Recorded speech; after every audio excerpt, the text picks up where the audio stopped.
La antigua raza de Howard Philip Lovecraft.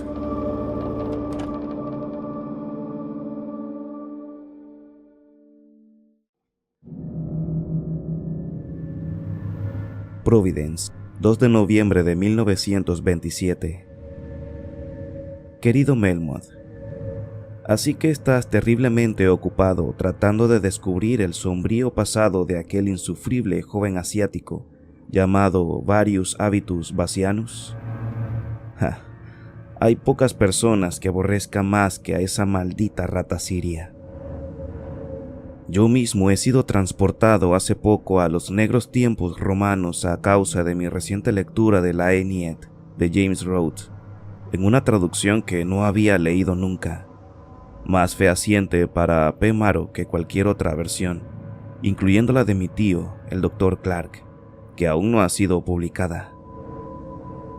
Esta diversión virgiliana, unida a los espectrales incidentes y acontecimientos de la fiesta de difuntos, con sus ceremonias brujeriles en las colinas, me provocaron la noche del lunes pasado un sueño muy vívido y claro, desarrollado en los tiempos de los romanos, con tales connotaciones terroríficas que estoy seguro algún día plasmaré en papel. Los sueños sobre los romanos no eran infrecuentes durante mi infancia. Generalmente seguía al divino Julio arrasando las Gallas, convertido en tribunus militum, pero hacía tanto tiempo que no tenía uno que me ha impresionado mucho.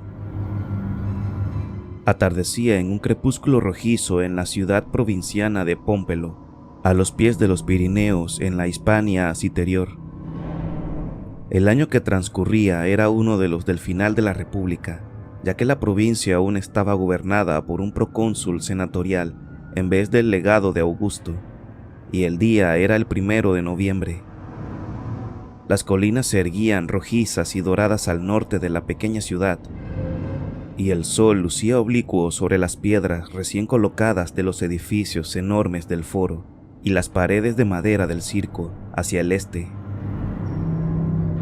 Grupos de ciudadanos, colonos de Roma y nativos romanizados de negros cabellos, junto con gentes mestizas por las uniones entre ellos, vestidos con suaves túnicas, y legionarios armados y hombres de negras barbas, llegados de las cercanas tribus de los vascones, caminaban por las calles y el foro con una especie de pasividad vaga e indefinida.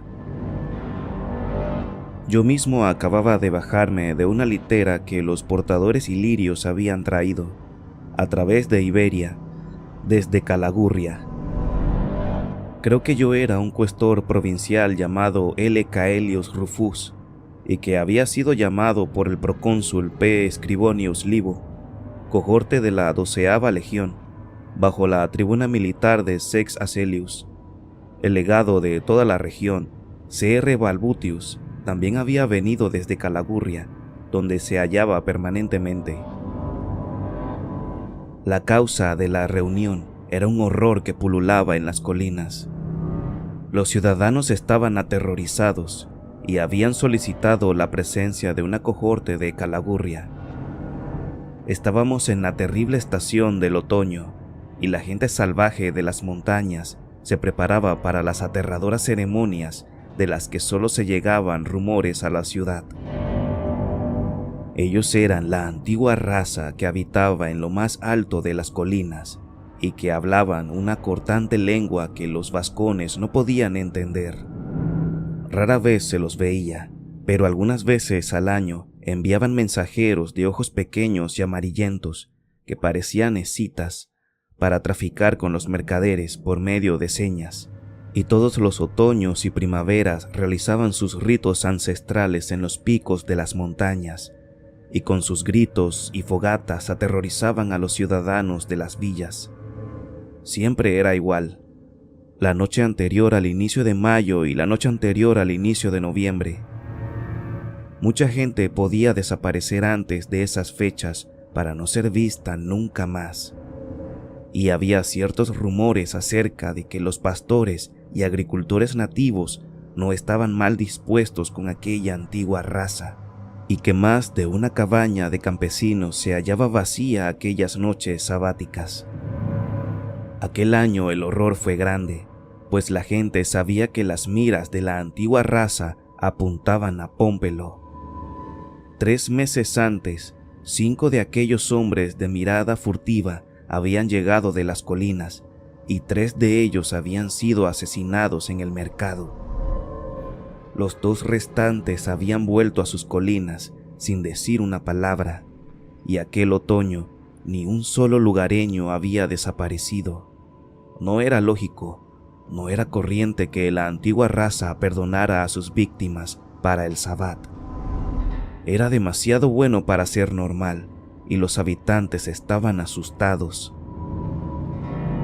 Durante muchas noches hubo batir de tambores en las colinas, y finalmente el edil Tip, Anaeaus Stilpo, de sangre nativa, había llamado una cohorte de Balbutius en Calagurria para acabar con el sabbat de aquella horrible noche.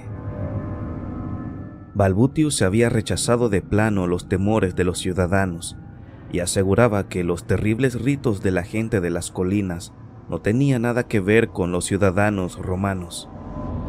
Yo, sin embargo, que debía ser un amigo cercano de Balbutius, estaba en desacuerdo con él.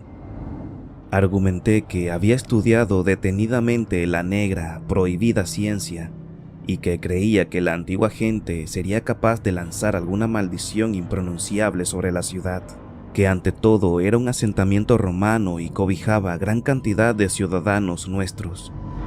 La comprensiva madre de Edil, Elvia, era romana pura, hija de que los vascones no podían entender. Rara M. Elvius Sina, que había llegado con la armada de Escipión, de forma que envió un esclavo, un pequeño griego llamado Antípater, al procónsul con una serie de cartas. Y Scribonius atendió mis ruegos y ordenó a Balbutius que enviase la 5ª cohorte, bajo el mando de Acelius, a Pómpelo, aconsejando que recorriese las colinas la primera noche de noviembre y cogiese todos los prisioneros que interviniesen en esas orgías sin nombre, trayéndolos a Tarraco. Balbutius, sin embargo, había protestado, por lo cual hubo más intercambio de correspondencia. Yo había escrito tantas veces al procónsul que éste llegó a interesarse profundamente en el tema y decidió intervenir personalmente en el horrible asunto. Finalmente se dirigió a Pómpelo con su consejero y asistentes personales. Allí escuchó los suficientes rumores como para preocuparse y decidió acabar con aquellos ritos. Deseoso de ser acompañado por alguien que hubiese estudiado el tema, me ordenó que acompañase a la cohorte de Acelius. Balbutius también vino con nosotros para insistir en sus creencias, pues él pensaba sinceramente que las acciones militares drásticas podrían desarrollar un resentimiento peligroso en contra de los vascones. De esta forma nos hallábamos en el místico crepúsculo de las colinas otoñales. El viejo Scribonius Libo, con su toga de mando, los rayos dorados reflejándose en su cabeza lisa y en su rostro de halcón. Balbutius, con su casco resplandeciente, con los labios contraídos en una mueca de oposición.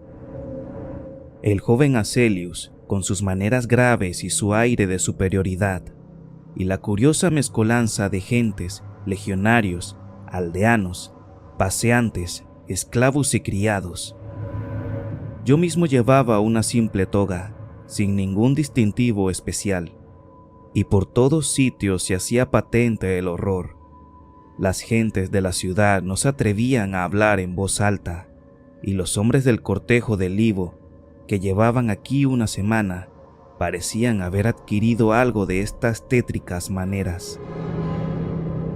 Incluso el viejo Scribonius parecía muy serio, y las fuertes voces de los que habíamos llegado después sonaban inapropiadas, como si estuviéramos en un lugar de muerte o en el templo de algún dios mítico. Entrábamos en el praetorium y nos entregamos a una grave conversación. Balbutius presentó sus objeciones y fue apoyado por Acelius, que parecía muy contemplativo con los nativos, a la vez que creía inoportuno excitarlos. Ambos soldados mantenían que era mejor afrontar los miedos de los pocos nativos colonizados, no haciendo nada que levantara las iras de los muchos pobladores y lugareños de las colinas, acabando con sus ritos ancestrales. Yo, en cambio, mantenía que debíamos entrar en acción y me ofrecí voluntario para una posible expedición. Apunté que los salvajes vascones eran como poco turbulentos e inciertos, de tal forma que un encuentro armado con ellos era inevitable, más pronto o más tarde, fuesen cuales fuesen los cuidados que dispusiéramos, que en el pasado no habían demostrado ser serios adversarios a las legiones romanas, y que podría ser peligroso que los mandos de la Roma imperial no tomasen medidas para proteger a sus ciudadanos. También dije que el éxito de la administración de una provincia dependía en primer lugar de la seguridad de los elementos civilizados, en cuyas manos descansaban los resortes del comercio y la prosperidad, y por cuyas venas circulaba la sangre del pueblo romano. Estos elementos, aunque eran minoría, daban estabilidad al conjunto, y su cooperación mantenía firme el poder de la provincia del imperio, del Senado y la gente de Roma. Era materia primordial proteger a los ciudadanos romanos, incluso, y aquí alcé una mirada sarcástica a Balbutius y a Celius, aunque fuese necesario algo de actividad y se irrumpiese las fiestas y banquetes en el campamento de Calagurria. De acuerdo a mis estudios, no tenía ninguna duda de que el peligro sobre la ciudad y habitantes de Pómpelo era algo real. Había leído muchos manuscritos sirios, egipcios y de las crípticas ciudades de Etruria, y había hablado frecuentemente con los sacerdotes de Diana Aricina en su templo en los bosques que bordean el lago Nemorensis. Había ciertas maldiciones horripilantes que podían ser invocadas en las colinas la noche del Sabbat.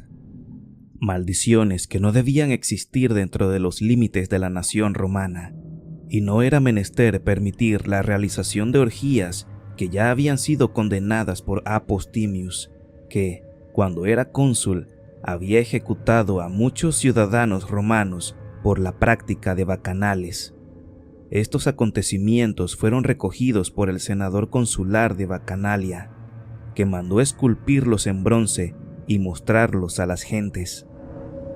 Además, antes de que el poder de las invocaciones pudiese traer algo de material, el hierro de la Pilium Romana podría acabar con ellos. Esta festividad no podía significar mucho para la fuerza de una simple cohorte. Solo se necesitaría apresar a los participantes y la liberación de los simples espectadores reduciría el resentimiento que pudieran haber adquirido los simpatizantes de los ritos de la antigua raza. Resumiendo, los principios políticos requerían acciones drásticas, y yo no albergaba ninguna duda de que Publius Scribonius, con su sentimiento de dignidad y sus obligaciones para con las gentes romanas, ordenaría avanzar la cohorte, y a mí con ella, a pesar de las objeciones de Balbutius y Acelius, que, en verdad, hablaban más como provincianos que como ciudadanos romanos. El sol se hallaba muy bajo ahora, y toda la ciudad parecía sumida en un fulgor irreal y maligno. Entonces el procónsul, P. Scribonius, dijo que estaba de acuerdo con mis consejos, y me emplazó en una de las cohortes con el rango provincial de Centurio Primipilus. Balbutius y Acelius accedieron, el primero con mejor ánimo que el segundo. Mientras el crepúsculo caía sobre los precipicios otoñales, un extraño, horrible batir de tambores se diseminó en la distancia con monótono ritmo. Algunos de los legionarios se estremecieron, pero las fuertes voces de mando les hicieron ponerse firmes. Y pronto toda la cohorte fue conducida hacia el este desde el circo. Libo, al igual que Balbutius, insistió en acompañar a la cohorte, pero tuvimos gran dificultad para encontrar un nativo que nos mostrase las escabrosas sendas de las montañas. Por fin, un joven llamado Barcelius, hijo de romanos de sangre pura, accedió a llevarnos al inicio de las colinas. Comenzamos a caminar bajo la oscuridad creciente, con los rayos de una plateada luna luciendo sobre los bosques que se extendían a nuestra izquierda. Lo que más nos inquietaba era el hecho de que el Sabbat fuera celebrado de cualquier forma. Las nuevas de que una cohorte se hallaba en camino deberían haber llegado a las colinas. Incluso, aunque la decisión hubiese sido otra que la tomada, el rumor debería haber sido igualmente de alarmante. Sin embargo, los horribles tambores continuaban batiendo, como si los participantes tuvieran alguna razón peculiar para mostrarse totalmente indiferentes, marcharan o no contra ellos las legiones romanas. El sonido creció en intensidad según nos adentrábamos en las primeras cuestas de la colina, con tupidos bosques rodeándonos por todos sitios, cuyos troncos adoptaban fantasmagóricas formas a la luz de nuestras antorchas. Todos iban a pie excepto Libu, Balbutius, Acelius, 2 o 3 centuriones y yo mismo, y poco a poco el camino se fue haciendo tan abrupto y estrecho que aquellos que teníamos caballos nos vimos forzados a dejarlos. Dejábamos una guardia de 10 hombres para guardarlos, aunque las bandas de ladrones difícilmente se atreverían a actuar en semejante noche de horror. Después de media hora de marcha, escalando por escarpes y riscos, el avance llegó a hacerse muy dificultoso para una fuerza tan grande de hombres, unos 300, que se veían obligados continuamente a atravesar dificultades rocosas. Y entonces, con una claridad horrible, escuchamos un sonido helador que provenía de abajo de nosotros. Llegaba del lugar donde habíamos dejado a los caballos. Gritaban, no relinchaban, sino que gritaban. Y no se veía ninguna luz, no se oía el sonido de voces humanas que pudiesen indicar qué estaba sucediendo. En el mismo momento, cientos de fuegos se encendieron en los picachos que estaban sobre nuestras cabezas, de tal forma que el horror parecía venirnos tanto de arriba como de abajo. Dirigimos la vista hacia nuestro joven guía Barcelius y solo pudimos contemplar una cabeza cortada en mitad de un charco de sangre. En su mano lucía una corta espada que había cogido del cinturón de Devin Ulanus, un subcenturio, y su rostro mostraba tal expresión de horror que incluso los más aguerridos veteranos se pusieron lívidos con su sola contemplación. Se había matado a sí mismo al escuchar los gritos de los caballos. Él, que había nacido y vivido toda su vida en la región y conocía qué clase de hombres murmuraba acerca de las colinas.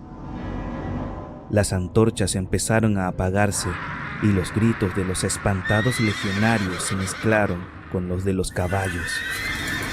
El aire se tornó perceptiblemente más frío, más de lo normal para los primeros días de noviembre, y parecía batir con terribles vibraciones que yo no me atrevía a conexionar con el zumbido de tambores. Toda la cohorte permaneció quieta y, cuando las antorchas terminaron de apagarse, contemplé unas sombras fantásticas que se dibujaban en el cielo sobre la luminosidad de la Vía Láctea, como si proviniesen de Perseus, Casiopea, Cefeus y Cygnus. De pronto, todas las estrellas se esfumaron del cielo, incluso las brillantes Vega y Devon, así como la solitaria Altair y Fomalhaut. Las antorchas se apagaron completamente, todas a la vez, y sobre la cohorte aterrada y aullante solo quedó el desconcierto y la luminosidad de los horribles fuegos que ardían en las cumbres, un infierno rojo y la silueta de las formas imposibles y colosales de bestias tan innombrables que ni los sacerdotes frigios ni los hechiceros se han atrevido a murmurar en sus más alocadas historias.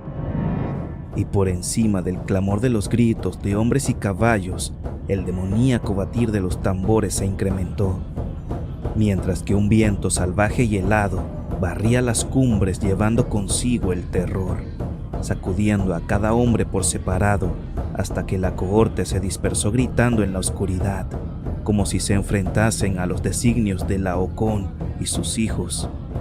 Solo el viejo Scribonius parecía resignado.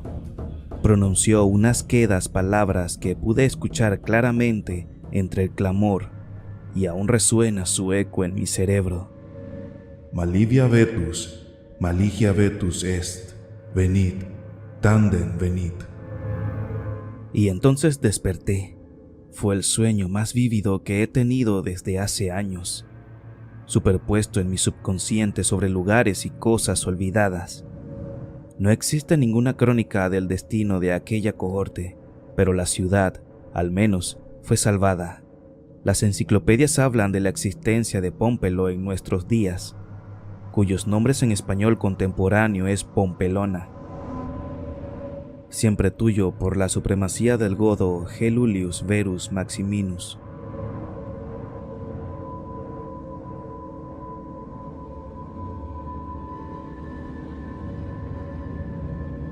Gracias por escuchar este relato. Por favor, síguenos en Instagram y Facebook, en donde nos puedes encontrar como El Relatonauta.